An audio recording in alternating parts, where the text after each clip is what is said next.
Hi, welcome to this house play video for Meeple Factory. We're going to take a quick run through of the turn so you can see how the different phases work. The game's been started in a bit of an advanced phase, so the players each start at the beginning of the game with these 5 black factory tiles, which each do a different factory process that's key to the game, and then you start off with a workforce of Meeple. You start off with yourself, 1 coloured Meeple, and then 2 other workers who work for you in the factory. We're starting, as I said, a bit of a more advanced phase, so he's got a couple more workers, and the players also managed to build a few operational rooms in their factory that they can use so that you can see the different interactions between the workers and the room tiles. So the first phase in the game is the planning phase, where players take a hand of plans and draw 2 of them to place next to their factory. So they can take whichever plans are good for them. So we'll take this one. There's another option here as well, which is that you don't just take the plan from your hand, but you can actually discard one of these plans to take one of 2 standard cards. These are the guard and the forge. So you can, instead of playing a normal one, you can take a guard, which is helpful in securing your factory, or you can take a forge, which is helpful in increasing your production, and place that next to your factory. This hand is then passed to the left, so that the next turn there'll be 6 cards in that hand for that player to choose from, then 4, and then you discard the last 2, and that's 1 era done. In the game there are 2 eras in a short game, so that means that you're going to get 2 8-card hands in total, and in a long game you have 3 8-card hands in total, which means the game plays for an hour and an hour and a half respectively. So that's the planning phase. Then we go into the worker phase, where players simultaneously can place all their workers down in their factory. So you have a worker, you place it onto the tile, and that will activate that ability at different times during the game. So the processor will help you generate your raw resources that you need for trading later on. Workshop here, with the resources you trade, you might be able to build a product, which is these little cubes. These cubes can then be sold with the wagon back to the market for coin, 3 coin for each one of these. This player's also built a quality control which makes this process better, so they get an extra coin for each product they sell this turn if they do that. And then also to be able to actually trade the raw materials for things they might actually need, they'll go on the trade floor to be able to be one of the players that actually puts their resources out for everyone to bid for. The other thing you can do in the worker phase is actually send yourself. So you've got your own little coloured Meeple. You can send that Meeple to another player's factory to sabotage one of their factories. And if we pretend that this is someone else's factory, what would happen in this case is you would place your Meeple on a tile, and then the other player would have to, if they would have to place 2 of their workers onto that tile to gain the effect of it. They can't just have 1. So if they just have 1, it will cancel that out. And so it's a little sabotage attempt that the players can use to mess up their opponent's day. So once we've done the worker phase, we then go to the gathering. So during the gather phase, the players trigger some of the tiles in their factory to be able to generate the resources they need. During this phase you can also get new workers by recruiting. So one of the other things we could have done with this Meeple is to send it over to the recruiters to be able to get another Meeple, and in that case they would have got 2 back that then could start to work the next turn. So you have to lose a Meeple for a turn to be able to gain more Meeples in the long run. So during this phase, the processor would trigger, which would trigger 4 of these things. So now this important distinction in this game is the resources. So this little crate here represents your resource. Each one of these factories represents 1 resource. So if we imagine there are 3 factories in the game, this player here would only make, say, the bricks. So they would trigger this and make 4 bricks as part of their turn.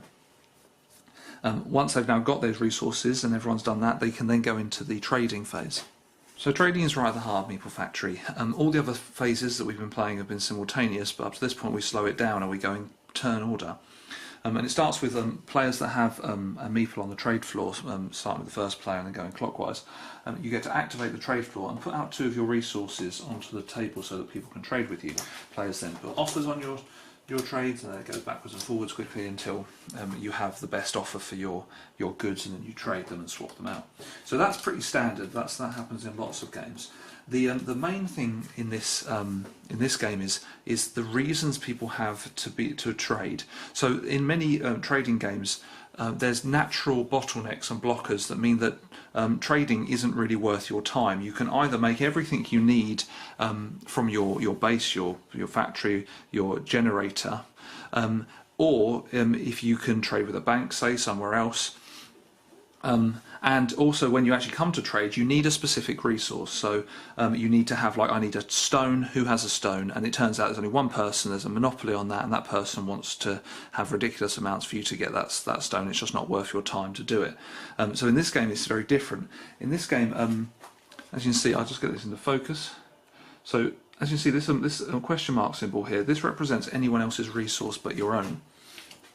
So that means that everything you build in Meeple Factory requires you to have traded with someone else to be able to make it. You can't just get it from your generating.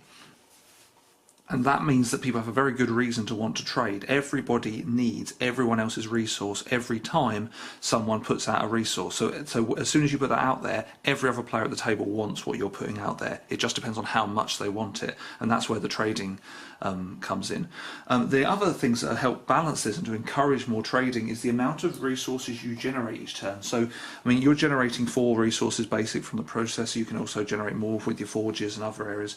So having 4 resources and means that you can have 4 resources, but each player can only trade 2 of them, which means you have effectively 2 surplus resources that you can then want to trade with somebody else at some point. You have a scarcity in the amount that can be traded, the amount of stuff that you want, but you have an overabundance in the amount of stuff you make, which means you have good reasons to actually trade 2 for 1 on things, just to be able to get that advantage, because otherwise you may again not get the stuff you want, and you need to trade to build up. And so there are good reasons in this game to trade, and good reasons to trade well, and not always 1 for 1. So once players have done their trading, and that's all finished, they can then spend their resources. So let's say this player has managed to get 3 of somebody else's resources, and they've got maybe 1 of their own left here. So there's a few things they can do with those resources. They can build rooms, so they can pay the cost. So this one here requires 1 of your own and 1 of somebody else's. And when that can be flipped to become an operational room, so that person now has an additional active guard in their factory. The other things they can do is make product. So instead of making that guard, this player could have used their 1 remaining resource and somebody else's to have done the workshop. And there they would have taken a cube and stuck that in their storeroom, that then could be sold using the wagon. So that the meeple here can activate, and you get 3 coins for each product that you sell. So you sell 1 product. Now this control room here means that if you have managed to sell a product this turn, you get an extra coin. So the person ends up getting 4 coins for that process. Additionally, there is something else you can do with your resources, and that's upgrade your initial factory tiles. So you can actually upgrade your processor to become more powerful, so you can generate new things. And this is actually the only way to generate gold, which is a special resource required for some good end game rooms.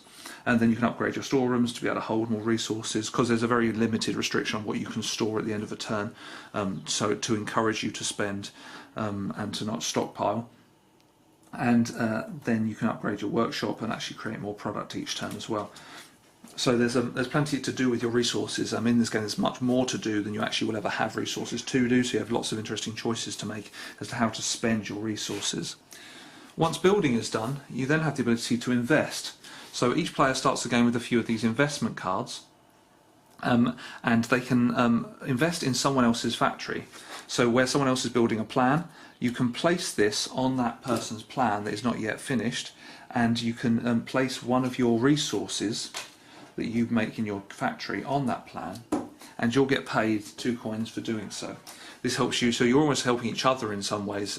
You know, a bit tit for tat. You get a coin, and they get a resource that helps their factory build up.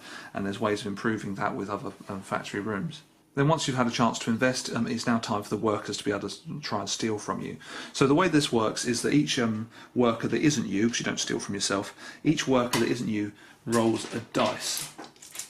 And on a 4 or more, they will take 1 of your coins to represent them stealing pencils and office supplies and all the rest of things that means you can get away with at the end of the turn. Now, what happens then? And on 4+, they will steal 1 coin. So between your workforce, they've stolen 2 coins this turn. So they would take the 2, but however your guards, each one of them prevents 1 theft that would happen. So because you've got 2 guards active on this thing, those 2 are cancelled out, and there's sufficient guards to stop the kind of thievery that the meeples are attempting. So this was built this turn, this guard. So if this hadn't have been built, and had remained a plan, then one of the meeples would have managed to sneak out with some of your stock and some of your asset. And that's the end of the turn. Play continues like this until the end of the game. So as I said, the game plays out in about 60 minutes when you're playing a standard game, and you get to build a fair-sized factory, get to do a bunch of trading with your friends, and end up seeing who wins. We've been balancing this game for about a year, so it's in a good place. The game really does focus on that trading aspect and wanting to make people feel like they're bartering, and being able to answer the trading problem that's existed in games for so long by abstracting it one level, so that now every person's resource is valuable to you all the time, and you've actually got these limitations that mean you've got more than you need, and so you've got good reasons to kind of barter and haggle more than one for one often. Because it gets you to the place that you want to be able to progress your engine and build up your factory. And as you've seen, the simultaneous play will really speeds the game up and keeps everyone in the action all the time. People haven't got a chance to get bored. But yeah, that's a quick run through the turns. I hope you enjoyed it and look forward to hearing what you think. Thank you.